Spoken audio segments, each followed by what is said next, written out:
పలమనేరు పరిరక్షణ సమితి మన పలమనేరులో మన ప్రజలకు అవసరమైన ప్రయత్నాలు చేస్తూ ఇదే విధంగా ఇంత మునుపు రెవెన్యూ డివిజన్ సాధనలో మన పలమనేరు పట్టణ ప్రజలు తర్వాత అందరినీ కలుపుకొని పోయే ఏకైక సంస్థ పలమనేరు పరిరక్షణ సంస్థ. అదేవిధంగా పలమనేరు పరిరక్షణ సమితి పలమనేరు కొరకు మనం ఏమేమి కావాలనో పలమనేరు అభివృద్ధి కొరకు పాటుపడుతూ ఉంది. అదేవిధంగా ఇప్పుడు ముఖ్యంగా చర్చనీయాంశం ఏమంటే మన పలమనేరుకు పైన బుల్లెట్ ట్రైన్ అనేది వెళ్తూ ఉంది మైసూర్ టు చెన్నై. అదే కర్ణాటకలో 5 స్టాపింగ్లు ఉన్నాయి. ఆంధ్రప్రదేశ్లో 190 రామాపురం అనే ఒక ప్రదేశంలో ఒక స్టాపింగ్ ఉంది. అదేవిధంగా తమిళనాడులో చెన్నై వరకు 3 స్టాపింగ్లు ఉంది. ఇంతవరకు పలమనేరుకు రైలు మార్గం అనేది మన ప్రజలకు లేదు. ఏమంటే శతాబ్దాలుగా మనము పలమనేరులో ట్రైన్ కొరకు మన పెద్దలు ఇప్పుడు మన భావితరాలు కూడా ఎదురు చూస్తున్నాం. కాబట్టి ఇప్పుడు కేంద్ర ప్రభుత్వంలో డిపిఆర్ బుల్లెట్ ట్రైన్ కొరకు రెడీ అవుతూ ఉందని మాకు తెలిసింది. ఆ సూచనల మేరకు మేము పలమనేరులో బుల్లెట్ ట్రైన్ స్టాపింగ్ ఉండాలని కోరుకుంటున్నాం. ఇది పట్టణ ప్రజల తరపులా కూడా కోరుకుంటున్నాం.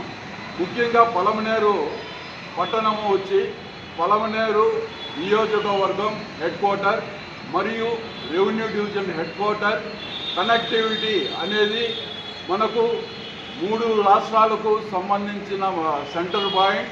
అదేవిధంగా పుంగునూరు, మదనపల్లి ఇటుపక్క చాలా గ్రామాలు, తరువాత నంగిలి కానీ గుడియాతం కానీ ఇది సెంటర్ పాయింట్. కాబట్టి ఇక్కడ బుల్లెట్ ట్రైన్ ఉండాలని మా పలమనేరు పరిరక్షణ సమితి మరియు పలమనేరు పట్టణ ప్రజల కోరిక, చిరకాల వాంఛ. అదేవిధంగా ఇక్కడ నుండి వ్యవసాయ ఉత్పత్తులు కానీ ఇవి కానీ చెన్నైకి, బెంగళూరుకు నిత్యం పోతూ ఉంటుంది. ఆ కన్వీనెంట్ కూడా ఇక్కడ పలమనేరులో ట్రైన్ ఏర్పరిచి స్టాపింగ్ ఏర్పరిస్తే రైతులకు కూడా చాలా లాభదాయకంగా ఉంటుంది. అదేవిధంగా మనకు గండ్రాజుపల్లి వద్ద నుండి 4 రోడ్ల వరకు కానీ ఇటుపక్క పెద్ద సజ్ ఉంది, పలు పెద్ద కంపెనీలు కూడా ఉంది. దాని ముఖ్య ఉద్దేశం వాళ్ళు బెంగళూరు నుండి రావడానికి కానీ చెన్నై నుండి రావడానికి కానీ ఇక్కడ స్టాపింగ్ ఏర్పరిస్తే పారిశ్రామిక అభివృద్ధి కూడా జరుగుతుంది. అదేవిధంగా పలమనేరు నుండి సాఫ్ట్వేర్ కానీ నిత్యం బెంగళూరుకు కానీ ఇక చెన్నై కానీ పోయే వర్తకులు కానీ వ్యాపారస్తులు, తర్వాత ఈ సాఫ్ట్వేర్ ఉద్యోగస్తులు, స్టూడెంట్స్, ఇతర ఉద్యోగాలు చేసేవాళ్ళు చాలామంది నిత్యం ఇక్కడ నుండి పలమనేరు నుండి వెళ్తుంటారు. కాబట్టి మన ప్రజల అవసరం నిమిత్తం తప్పకుండా బుల్లెట్ ట్రైన్ పలమనేరులో ఆఫ్ చేయాలని పట్టణ ప్రజల కోరికగా ఉంది. అదేవిధంగా తప్పకుండా ఇక్కడ స్టాపింగ్ బుల్లెట్ ట్రైన్ ఉండాలి. అదేవిధంగా గతంలో శాసనసభ్యులకు తర్వాత ఎంపీ గారికి మెమరాండం ఇచ్చాం. ఇప్పుడు నరేంద్ర మోడీ గారికి, పిఎం గారికి, అదేవిధంగా రైల్వే మినిస్టర్ అశ్విని వైష్ణవ్ జీ గారికి, అదేవిధంగా ఏపీ సీఎం చంద్రబాబు నాయుడు గారికి, అదేవిధంగా managing director Shri Vivek Gupta NHSRCL New Delhi వారికి, అదేవిధంగా మన డిప్యూటీ సీఎం గారికి రీషుబోస్ చేస్తున్నాం, పట్టణ ప్రజల తరపులో చేస్తున్నాం. అదేవిధంగా కొంతమందికి తెలియలేదు, ల్యాండ్ ఇది చాలా వరకు ఇక్కడ సమీకరణ జరుగుతుంది. అదేవిధంగా చెన్నై, బెంగళూరు రైల్వే ఇది కూడా ఇంతకుముందు పత్రికల్లో ప్రకటించారు. దీంట్లో చూడండి, మైసూరులో బయలుదేరితే మాండ్య, చెన్నపేట, బెంగళూరు, బంగారుపేట 5 షాపింగ్లు ఉంది.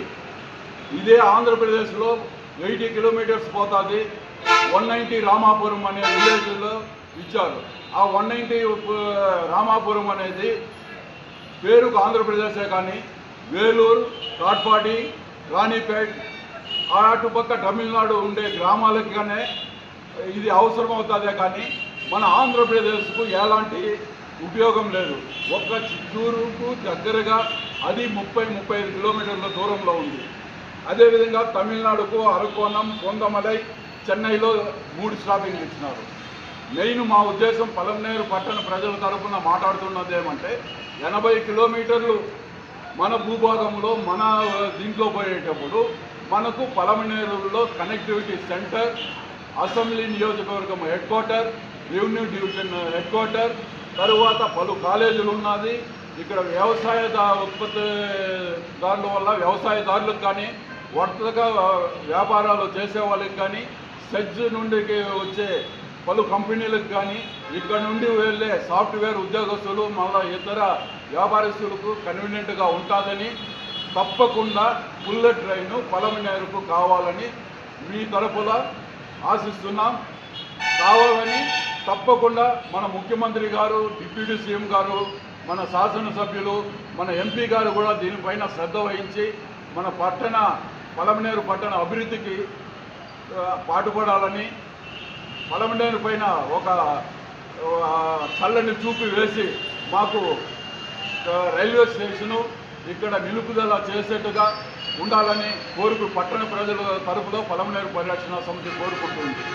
అదేవిధంగా ఇతర సంస్థలు రేపు 17 శుక్రవారం పలమనేరు పట్టణం నందు పలు వ్యాపార సంస్థలు, విద్యా సంస్థలు, అన్ని కుల మత సంస్థలు అందరూ కలిసి రేపు 9:30 ఏపీ ఎన్జిఓ హోమ్ వద్ద నుండి ర్యాలీగా బయలుదేరి జవలి వీధి, బజారు వీధి, గంగమ్మ గుడి, ఈశ్వరుని గుడి దగ్గరికి మీదుగా శ్రీకృష్ణదేవరాయల విగ్రహం వద్ద వరకు వచ్చి మానవారంగా నిర్వహించి మన డిమాండ్లను పరిష్కరించడం కొరకు పట్టణ ప్రజలందరూ కూడా స్వతహాగా మన భావితరాల కోసం మనమందరూ ఏకమై రేపు పలమనేరు పరిరక్షణ సమితి చేపట్టిన కార్యక్రమంలో పాల్గొనవలసిందిగా కోరుకుంటున్నాం. జై హింద్, జై పలమనేరు. అందరికీ నమస్కారము. ఈ పలమనేరు బుల్లెట్ రైలు దీనికోసము పలమనేరు ప్రజలు చాలా కాలం ఎదురుస్తున్నారు. మేము పిల్లలప్పుడు 50 సంవత్సరాల ముందే పలమనేరుకి రైలు వస్తుంది అని గతంలో పెద్దలంతా చాలా పోరాటం చేశారు. అది ఆ రోజు కార్యరూపం దాచలేదు. ఇప్పుడు మైసూరు నుండి చెన్నైకి బుల్లెట్ రైలు చేశారు. పలమనేరు మీదుగా పోయేట్లుగా ఆ రైలు కర్ణాటకలో 5 స్టాపింగ్లు పెట్టుకున్నారు, తమిళనాడులో 4 స్టాపింగ్లు పెట్టుకున్నారు. కేవలం ఆంధ్రప్రదేశ్లో ఒకే ఒక స్టాపింగ్, అది తమిళనాడు బార్డర్గా పెట్టినారు. ఇది చాలా దారుణం కాబట్టి పలమనేరు ప్రజలు కోరిక మేరకు పలమనేరులో రైల్వే స్టాపింగ్ పెట్టాలని టీచర్స్ తరఫున పలమనేరు పట్టణ ప్రజలు, పరిసర ప్రాంతాల ప్రజల కోరిక మేరకు పలమనేరులో రైల్వే స్టాపింగ్ పెట్టాలని ప్రత్యేకంగా మన టీచర్స్ తరఫున మనవి చేస్తున్నాం.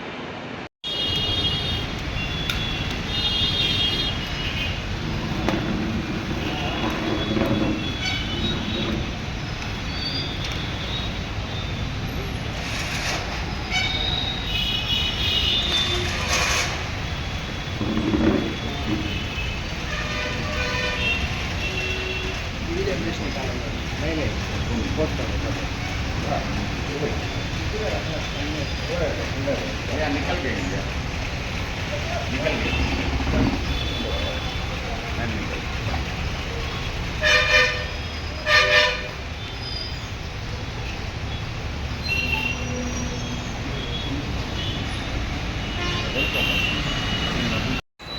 నమస్కారం.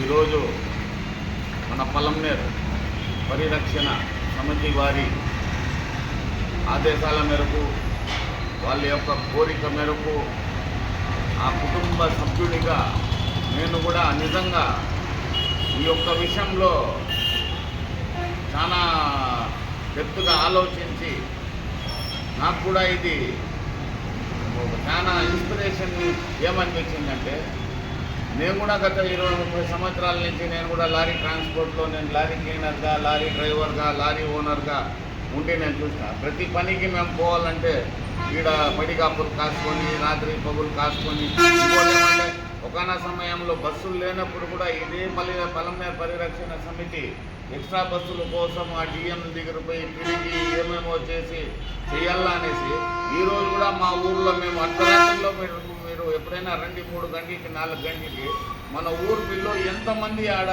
బస్ స్టాప్ కాడ కాసుకో ఉంటారో మేము అందరూ వచ్చి కళ్ళారా చూస్తూ ఉన్నాం, చేస్తూ ఉన్నాం. ఇది ఈ ఒక్క విషయం, ఈ ఒక్క బుల్లెట్ ట్రైన్ విషయం ఇది కానీ ఆ పరమాత్ముడి దయ వల్ల మన ఊరి ప్రజల యొక్క కష్టంతో ఈ పరిరక్షణ సమితి వారి ఆలోచన వరకు కానీ ఇది సక్సెస్ అయిపోతే కేవలం ఒక్క ఐటీ వాళ్ళకే కాదు, కేవలం వీళ్ళు కాదు, మీకు తెలియని కొంతమంది నేను చెప్తాను. ఈరోజు పలమనేరుకి ఎర్రగడ్డలు, తెల్లగడ్డలు, అల్లం ఇవన్నీ వస్తుందంటే కూడా అది బెంగళూరు నుంచే మనకు వచ్చేది. రెండవది ఈ నుంచి ఏమైనా నిత్యావసరాలు, ఎందుకంటే పలమనేర్ అనేది మీకు తెలియని ఒకటి, ఇది వచ్చి మ్యాంగో సిటీ, ఇది వచ్చి పౌల్ట్రీ సిటీ, ఇది వచ్చి అగ్రికల్చరల్ సిటీ, ఇది వచ్చి మన సెరికల్చర్ సిటీ, అదే కాకుండా ఇది మిల్క్ సిటీ. ఇన్ని ప్రొడక్షన్లు ఇంత వచ్చి ఇక్కడ తయారయ్యేది కాకుండా ఇది ఇంకోటి ఏమంటే మొత్తానికి 3 రాష్ట్రాలకు సంబంధించిన ట్రాన్స్పోర్ట్కి పెద్ద హబ్బు వేరే. ఎందుకంటే మాకు 22 కిలోమీటర్లు కర్ణాటక, 18 కిలోమీటర్లు మాకు తమిళనాడు, ఈ ఈస్ట్ మన బెంగళూరు ఎక్కుంటే ఈస్ట్ వరకు కూడా పోవాలంటే ఖచ్చితంగా పలమనేరు పైన పోవాల్సిందే. కానీ ఈరోజు చెప్తా ఉన్నాను, ఇదే సూపర్ హైవేలో మనము సక్సెస్ అనుకుంటేమే, కానీ రేపు కాన్స్టిట్యూషన్ అనేది వెళ్ళిపోతే ఒకటి బైరెడ్పల్లి మండలం బీకోటాకి వెళ్ళిపోతే అది కనెక్టివిటీ కూడా వాళ్ళకి వెళ్ళిపోతుంది. ఇది వచ్చి బంగారుపళ్ళెం వాళ్ళకి ఇది వెళ్ళిపోతుంది. కానీ ఈరోజు కనీసం ఈ ఒక్క స్టాప్ కూడా మనం కానీ సాధించుకోలేకపోతే ఇంకా మనకు పలమనేరుకి మిగిలేది ఏమీ లేదు, కేవలం మొహాలు చూసుకోవాల్సిందే. దానికోసం నేను 100కి 100 భాగాలు మా యొక్క పెద్దోళ్ళతో మా ఊరికి అందరితో ఇది చేసి ఈ యొక్క సమస్యపై ఖచ్చితంగా నిలబడతాం కూడా ఉంటాం. అదే కాకుండా మా నాయకులకు కూడా మీకు కూడా చెప్తా ఉన్నాం, మేము మీకోసం కష్టపడినాం, మళ్ళా కావాలంటే కష్టపడతాం. ఖచ్చితంగా మీరు ఈ విషయంలో పలమనేరుకి న్యాయం చెయ్యల్లా, చేసి తీరల్లా. చేయకపోతే మళ్ళా అది ఇది ఏమంటే మనం జనాల్లో రేపు పోయి ఏం చేసినామంటే చెప్పుకునే కూడా మనకు కూడా ఒక ఆస్కారం ఉంటుంది. దానికోసం నేను ఎమ్మెల్యే గారికి, ఎంపీ గారికి, అలాగే సీఎం గారికి, డిప్యూటీ సీఎం గారికి, ప్రతి ఒక్కరికి నేను కోరుకునేదంటే ఈ విషయంలో మాకు, మా పలమనేరు వాళ్ళకి, మా పలమనేరు ప్రజలకి అందరికీ మీరు 100% సాయం చేయాలనేసి 2 చేతులు ఇచ్చి నమస్కరిస్తాను.